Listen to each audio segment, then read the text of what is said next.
Trooper A1, The Purple Blitzkrieg by Gabrielle Marie Kozak. Book 1 of the Trooper series. Narrated by the author. Chapter 2. The bank at which the latest robbery had taken place was already back to normal. There was the ordinary line of customers and the usual employees in their usual uniforms. But a young man in his mid-teens who inconspicuously entered the bank wasn't looking for any of that. In fact, it would have been hard to determine exactly what he was looking for. He took a few steps past the door, looked around the interior of the building, and stepped right back out and walked down the street. For all any of the onlookers could have known, it might as well have been simple curiosity. The same boy who had performed the momentary pop-in now walked at a moderate pace down the street. Actually, it looked like he was trying to hurry, but his thin legs didn't do much to help. But he stopped short and looked behind him when he heard his name shouted. Connor! Connor obviously recognized the boy, a brown-haired, tan-skinned, casually dressed young man who was almost a head taller than he was. Connor's face broke into a grin, and he turned to meet the newcomer. Jack! He exclaimed. Hey, Connor, Jack Marwick replied, catching up to Connor and falling in line. Sup? Nothing, I'm just walking, Connor told him. What about you? Mom wants me to get something from the store, Jack explained. Wanna come?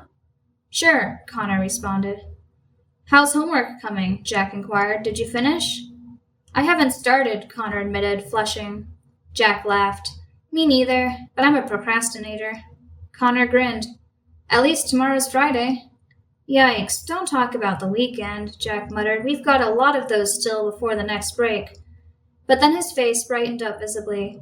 We're going to do some shooting on Saturday, though. Want to come? Got enough ear protection? Connor asked, laughing. Jack nodded emphatically. Yep. I'm game, Connor declared. Hey, what are all you guys doing for the weekend? Maura asked some friends the next afternoon on the volleyball court. Maura and her best friend were tossing the volleyball back and forth. One of their other team members was over by the net, talking to her older sister, who was on the other team. The other two members of Maura's team were watching the tossing game, one of them drinking out of her water bottle. Lucinda Montoya laughed, making a neat catch and throwing the ball back to Maura. Nothing special. We're having a barbecue on Sunday, I think. One of the other two was going on a weekend vacation to Washington. The other was also doing nothing special.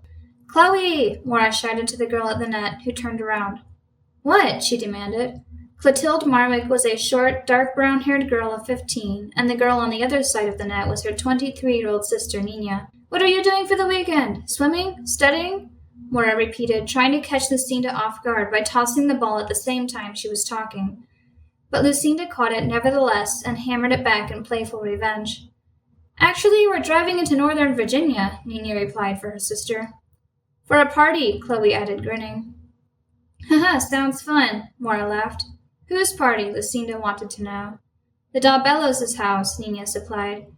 Their conversation was interrupted by the arrival of Maura's twin, who came walking behind the school building. Maura saw him and waved.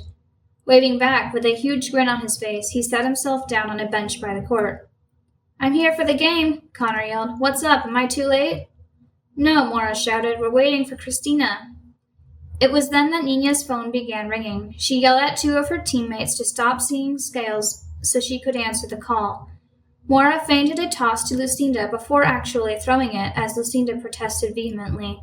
Next followed some hard, rapid volleys. Both of the girls were efficient at the game of catch, and gradually they backed up until they were throwing from a distance of about 15 yards. The bright spring sun beat down on them both, and on everyone else except Chloe, who got into some shade afforded by the supply shed.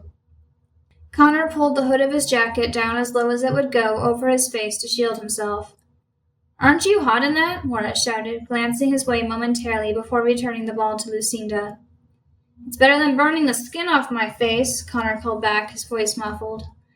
Maura shrugged and continued the game with her friend. Really, if I didn't know your family, I'd never believe that you two were twins, Lucinda commented in a low voice. Yeah, Maura returned, keeping her eyes on the ball as Lucinda did a few feints in an attempt to catch her off guard. Yeah, Lucinda echoed. You're everything he isn't. You're agile, fast, and strong. He's weak. Your skin can take the sun. His burns in seconds. Your hair is dark. His is super light.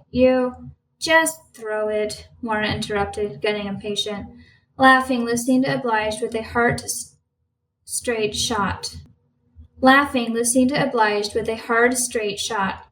Mora caught it, stepping back a bit to deflect the impact. She was about to show her friend how to really throw when Nina got off the phone. Christina can't come, she announced dolefully, dropping her cell phone into her pocket. You guys want to reschedule? Blast, Chloe muttered. Nah, Mora told Nina. Let's just play. We're short one player, Nina pointed out dryly. It's not even. Mora shrugged. Dora, if you play with them today, Connor can play with us. You're kidding, right? Lucinda hissed as one of their team glanced sideways at Mora, shrugged, and ducked under the net to the other side. Mora shook her head. Any objections?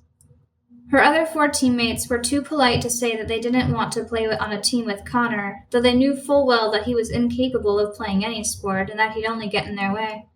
So Mora met with no opposition.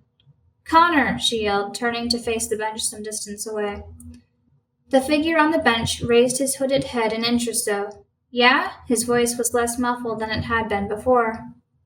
Want to play?